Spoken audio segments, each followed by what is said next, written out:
Everybody, good morning and happy Sunday.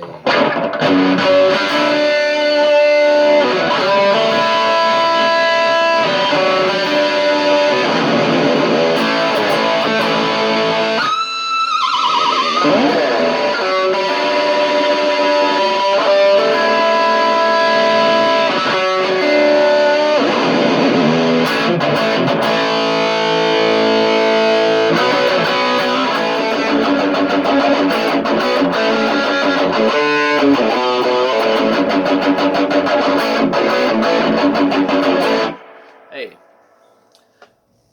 I got pretty excited on Wednesday night when I heard, because I was at Budweiser stage seeing no one other than Joe Satriani play that very riff of Judgment Day off of For Unlawful Carnal Knowledge. I hope I'm getting that right. You get old in the brain, you just don't remember stuff, like guitar parts and stuff like that. But yes, cheers, happy Sunday to everybody.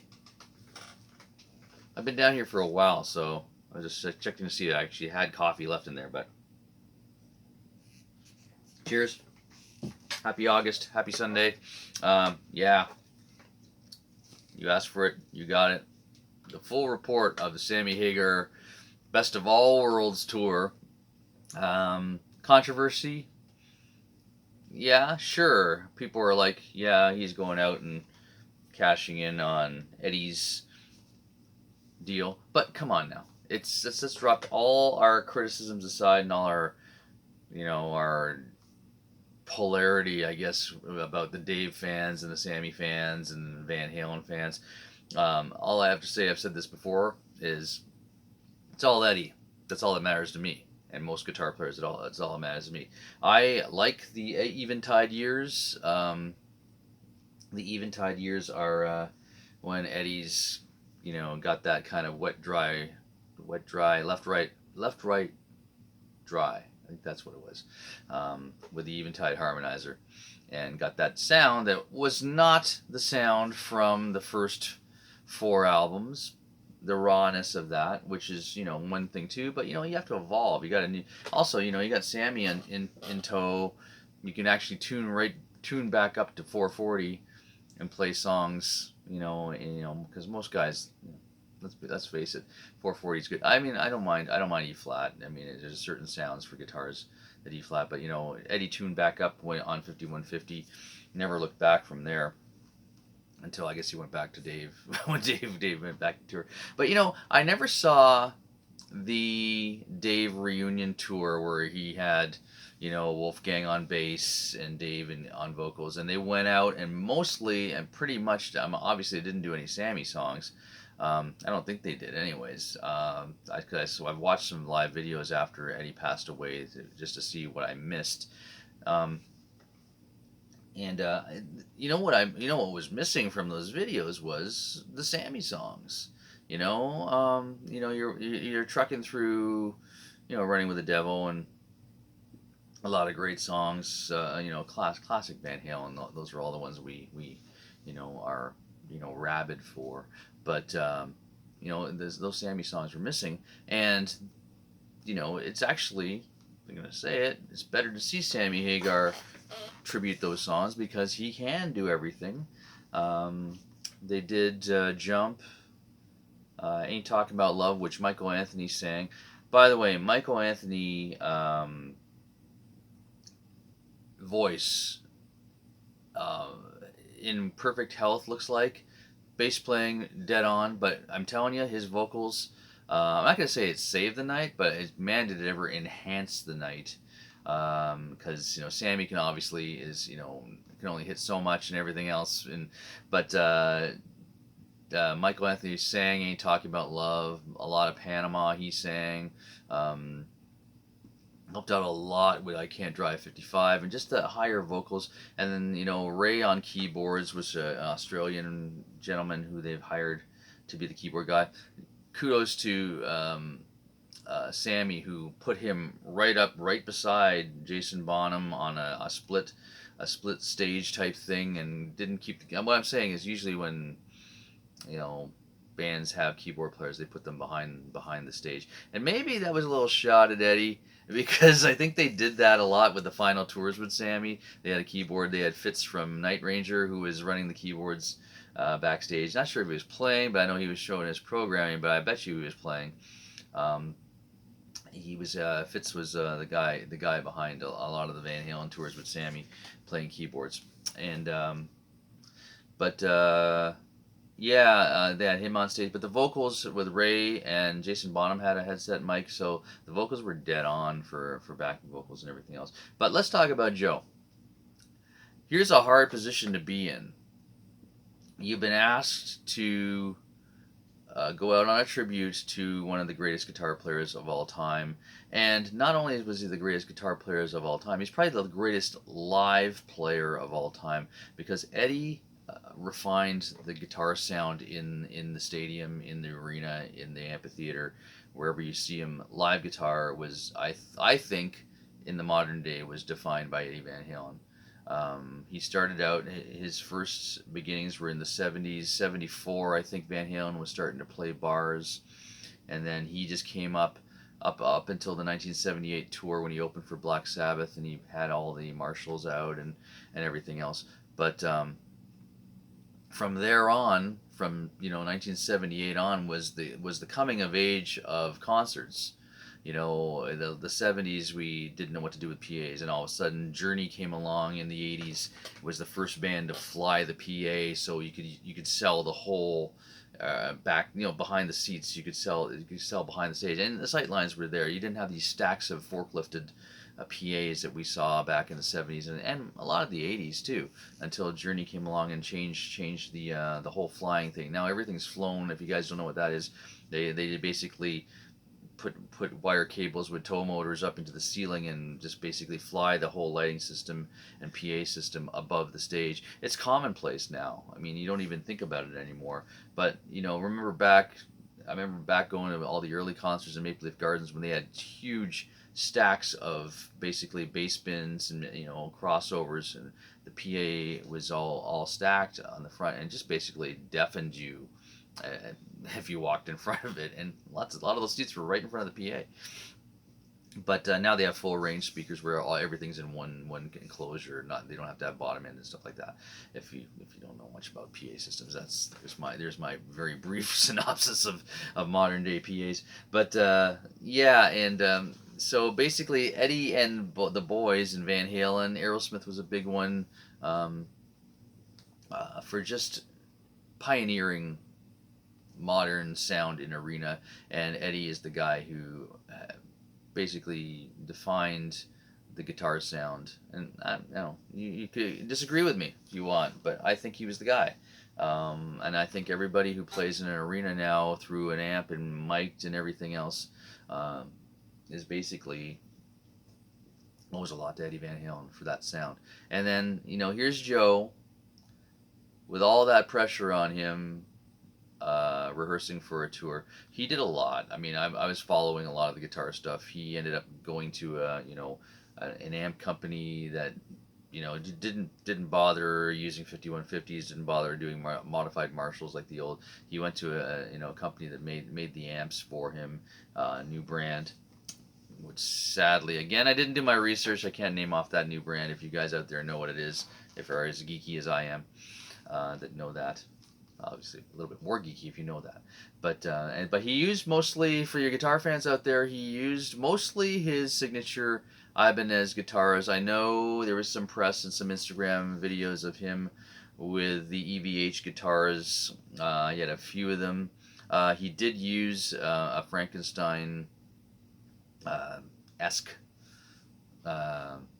copy for a lot of the tail end, like the encore and that, which really wasn't a lot of the Van Halen songs. It was Montrose and other stuff that they were playing, and some of the Sammy songs.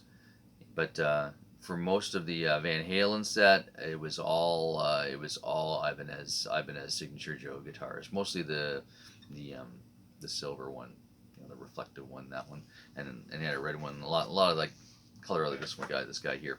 But yeah, he played Judgment. He started into Judgment Day, and it was like Christmas for me to hear that song. It's just so great. All killer set. Pound Cake, Why Can't This Be Love, 5150. But the only song that was kind of not I wouldn't have put it in the set if I were them. I'm not them, but I wouldn't have put Seven Seal in the set. I would have put Cabo Wabo, or so one of those. There's so many Sammy songs that you could have put in that set, but yeah, very well done. Sound was great. Old school show. Getting back to Joe, a lot of big shoes to fill. Did an incredible job. Went a little bit out there on some of the solos. Angela, my wife, noticed that the jump solo wasn't. He did a couple of his own things in the little sections there, and a lot of things like Judgment Day, the tapping thing. He didn't. There's a couple little notes. If you're a real Eddie geek, you'd notice the last couple notes of that Judgment Day thing where he does the. Sorry for you guys that can do that, but it's Eddie. That sounded terrible, but uh, but basically, yeah, there's a couple little things he changed here and there, but for the most part, the guitar sound was there, and he had that singing tone that you want to hear when you're playing in a 15,000, 20,000 seat arena. That tone that just you can hear at every seat, and he had that. And kudos to Joe Satriani. Cheers to him. He did an amazing job filling some huge boots and still remaining true to himself. They did Satch Boogie, which it was a killer version of Satch Boogie with Jason Bonham on drums. Oh man, it was so good, so good. Cheers to Joe Satriani.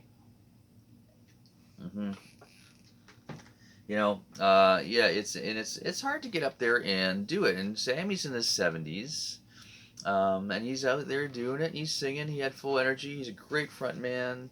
Has the crowd right in the palm of his hand. Great front man. And we, my family, or I, and now the kids are not really going to a lot of concerts with us anymore, which is sad. But I think it's still going to be an event for my family to do that. But we don't go to Mexico. We don't go to the tropics or Bahamas. We go to concerts, and that's what we spend our money on. And this year we had a really tight year on for money running the school, so we had a lot of concert tickets that we sold, got rid of, and we kept a select few. And the Sammy Hagar show was one of the few that we kept. And I didn't even have to fight for that one. Ange just said, no, you want to go to that one with Joe, right? And yeah, I do. But if we have to sell them, we'll sell them. But we didn't. One set of tickets that we did have on sale, which sadly is no more. Let's talk a second about Aerosmith. And I shot a post out yesterday about Aerosmith. If you don't know already, Steven Tyler canceled the entire tour just under a year ago. I had tickets for the September show for Aerosmith. Canceled the tour, damaged his voice on the first few shows, and basically took a year off. It's now been a year roughly, and the press release was probably a couple days ago that said that he cannot sing anymore live, and Aerosmith is basically done. And yeah, I died a little bit inside because I love Aerosmith. Because I started listening to Aerosmith at a time where Eddie Van Halen was in his beginning stages in that, and a lot of just rip roaring guitar players. When I was learning how to play, I could not play all the technical stuff yet, and still can't play a lot of it, But it's just Aerosmith. I bought Live Bootleg was the first album I bought with my own money. And played it from top to bottom. Learned every song on it. Right down to the Mother Popcorn and all the James Bond stuff, but James Brown stuff, that was on that album. It's a great album. It's just for outtakes, and the joke about the bootleg, because there's so many Aerosmith bootlegs out there, they just wanted to bootleg themselves and called the album Live Bootleg. But that was the album, and it's really sad that they're done. I've seen Aerosmith about, I think, 5 or 6 times. In all different stages. I didn't see the 70 stages, but really sad to see them go. They're always a great band live. Probably, arguably the best rock frontman out there, and that's including Mick Jagger, because the Stones Aerosmith thing was a big rivalry in the 70s about the two biggest bands, who's the bigger band out there, and I always went with Aerosmith because, man, they were great. Solid albums, right up until they started getting really commercial. But those albums are still good.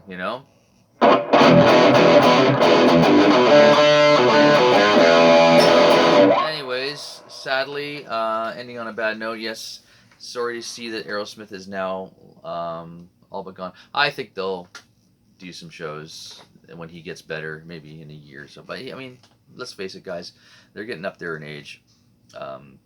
And see them while you can. Do your research to see who's actually sounding as good as you think they should sound. I think if you're on a big stage, if you're playing into 50,000, 20,000 seats, you're probably putting a pretty good product out there, like Sammy did with Joe. Anyways, thank you so much. If you are in the west side of the world in Ontario, please come see us, Bridge on Fire, at East Sides this Friday night, August 9th.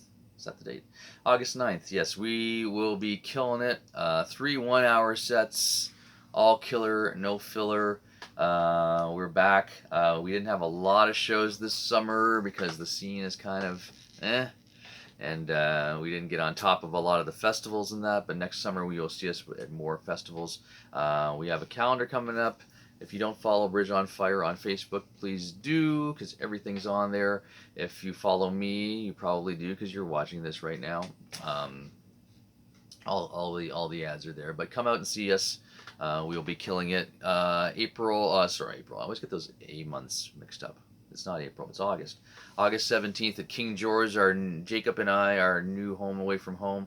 We will be playing at the King George pub in Hamilton. Come out and see that show. We've done crazy things like Crazy Train acoustic, the entire solo acoustic. Yeah, hard on the fingers, hard on the brain.